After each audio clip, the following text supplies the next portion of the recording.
Salut Nadia. Salut Jal. Alors, Bah déjà, ça m'a fait super plaisir de te retrouver, parce que depuis quelque temps, on se voyait un peu le plus hasard. trop. Parce que, mais c'est jamais au hasard, non, non. Moi, je savais que tu allais être sur la manif Palestine.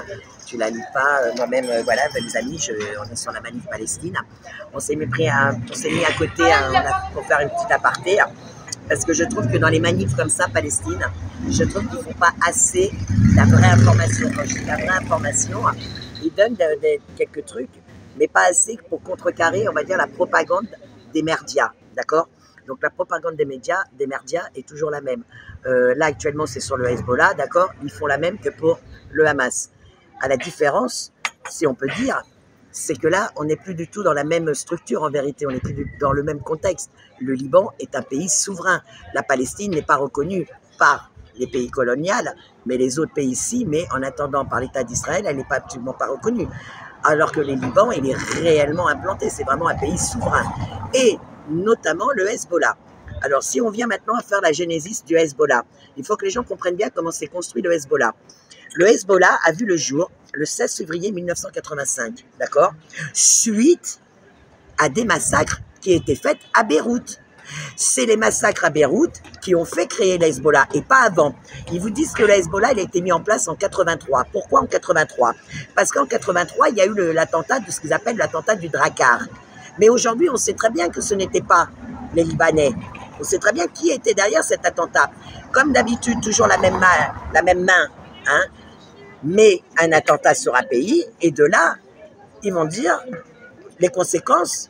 Je veux dire, quand ils ont mis l'attentat, ils ont créé donc, on va dire, le Hezbollah, il n'y a pas d'autre terme, mais c'est surtout par rapport, alors, là où ça a été vraiment, ils ont compris, le Hezbollah, qu'il fallait vraiment, je veux dire, des Libanais ont compris qu'il fallait vraiment une identité à part du gouvernement qui avait tendance quand même à se laisser faire par les Sions, c'est quand, le 8 mars 1985, sous la main de la CIA, aujourd'hui nous savons que c'est la CIA qui était derrière, d'accord, avait organisé un attentat dans les quartiers chiites de Beyrouth, en faisant exploser une voiture piégée. Encore, vous voyez, encore, on voit encore le même système, voiture piégée. En 74 en Angleterre, devant l'ambassade israélienne, c'était aussi une voiture piégée. On a accusé 2 Palestiniens. Aujourd'hui, on sait que la voiture est piégée, vu ce qui était à l'intérieur comme pièces et tout ça, ça ne pouvait pas être les Palestiniens, d'accord, l'armement. On sait très bien qui était là, hein. Comme on dirait toujours, hein, le temps est très maussade. Donc voilà, c'était cette main-là en 74, voiture piégée déjà. Donc en 85, il y a eu une explosion déjà à Beyrouth, dans les quartiers chiites, qui a entraîné la mort de plus de 300 civils. Ils ont mis ça sur le dos de l'Hezbollah, alors qu'il n'était pas encore créé, le Hezbollah. Vous voyez ce que je veux dire? Le Hezbollah, il a été créé bien un peu plus tard. Et donc, et cet attentat, donc par les chiites, il a été, écoutez bien, donc ça, vous pouvez retrouver ces informations dans le livre intitulé CIA, la guerre secrète 1981-1987. Vous avez toutes les informations. C'est des journalistes qui ont fait vraiment des enquêtes sur terrain, notamment le journaliste américain Bob Woodward. Et vous allez voir comment le monde arabe, pourquoi aujourd'hui est silencieux. Et en plus de ça, dernièrement, ils sont en train de parler de revenir avec les Saoudiens, hein, dans la table des négociations. Écoutez bien.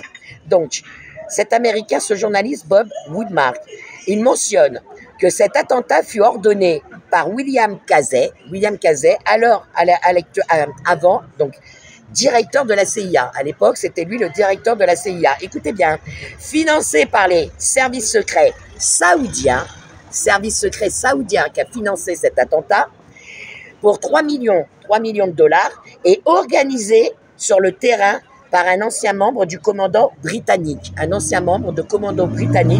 des SAS. Donc, vous voyez, on vous met un attentat, on vous fait croire que c'est les Libanais, et après, ça justifie. C'est quoi DSS? Alors, j'avais pas étudié les sites. C'est vrai que j'aurais dû regarder, mais j'avais tellement à copier déjà. Service, voilà. Un autre exemple encore d'attentat, cette fois-ci en 83, qui a été déjoué par contre, avec un véhicule militaire français. Donc c'est un véhicule militaire français qui contenait 5 quintaux d'explosifs, a été retrouvé devant l'ambassade d'Iran. Déjà en 83, vous voyez ce que je veux dire? Et ça, ils disent que c'est en réponse à l'attentat du Drakkar. Tapez vous-même, faites aussi hein, cette opération appelée. Donc cette opération d'attentat, soi-disant en répercussion à ce qu'ils avaient eux-mêmes subi, alors que c'était totalement faux, c'est pas les Libanais qui étaient derrière ça, et encore moins l'Iran. Eh ben, ils ont donc essayé de toujours faire, ils essayent toujours de faire porter le chapeau. Si je suis un peu confuse, c'est parce qu'on n'a pas beaucoup de temps pour cette vidéo et du coup, ça me perturbe, t'as vu un peu. Alors, pareil, ils vous parlent de Hezbollah comme des terroristes. Il faut savoir que, et pareil, l'Iran aussi, il faut savoir que le Hezbollah et l'Iran ont toujours travaillé main dans la main pour neutraliser Daesh. On sait pourquoi, qui est derrière Daesh. Mais en attendant, on nous a toujours vendu Daesh comme des terroristes. Et il faut savoir que l'Iran et l'Hezbollah ont perdu beaucoup de militaires en essayant de neutraliser Daesh, les petites souches de Daesh, d'accord?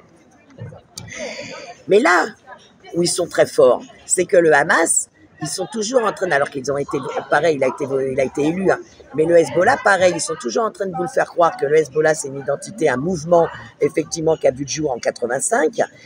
Mais ce mouvement, il a pris de l'ampleur. En 92, en 92, il a changé, c'est plus un mouvement, une idéologie, hein, c'est devenu un parti politique. Aujourd'hui, le Hezbollah est un parti politique qui a été donc élu en 92. Il y a eu des élections, d'accord, législatives, et ils ont remporté 12 sièges.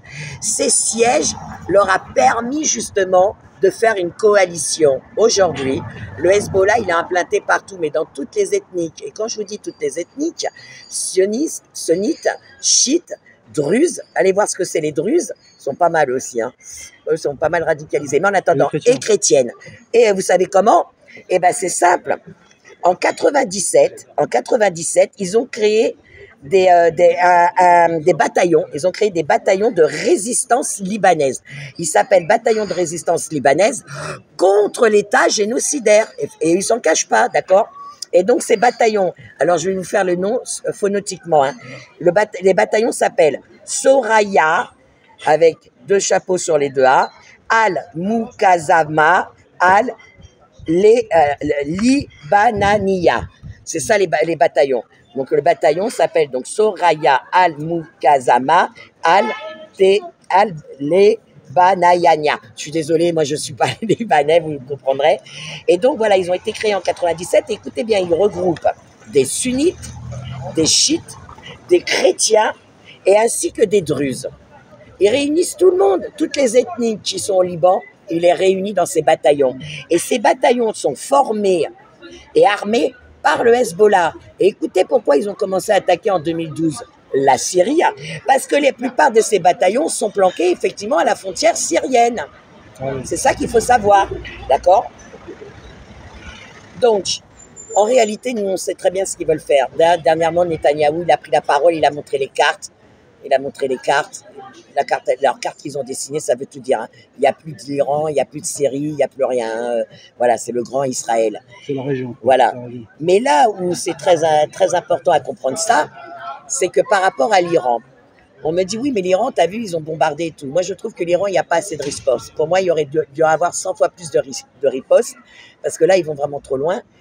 Mais là où on n'a pas oublié, on oublie les gens, ils oublient. Hein. C'est que moi, je n'oublie pas l'hélicoptère avec le président iranien qui s'est crashé. Le président iranien, il s'est crashé avec son second, si on peut dire. Il y avait le ministre des Affaires étrangères, donc qui était en lien avec le Liban et Hezbollah et tout ça, d'accord? Plus un grand commandant aussi dans la religion, je ne sais plus comment ils appellent ça, alors un genre d'imam, mais je ne sais plus le nom de cet imam-là. Mais en attendant, 3 personnes très importantes dans le gouvernement iranien. Et pour mettre quoi? Et ben voilà les amis. Donc, le Hezbollah, ce n'est pas des terroristes, bien au contraire, nous savons qui sont les terroristes, mais il faut surtout... Et donc, pour l'histoire du Hezbollah, comment il s'est construit, vous l'avez dans le livre, comment comprendre donc les gardiens de la révolution islamique, donc les gardiens de la révolution islamique de Morgan Lotz, L-O-T-Z, et surtout, je vous dis, procurez-vous CIA, guerre secrète, 1981-1987. Merci les amis. Merci Nadia.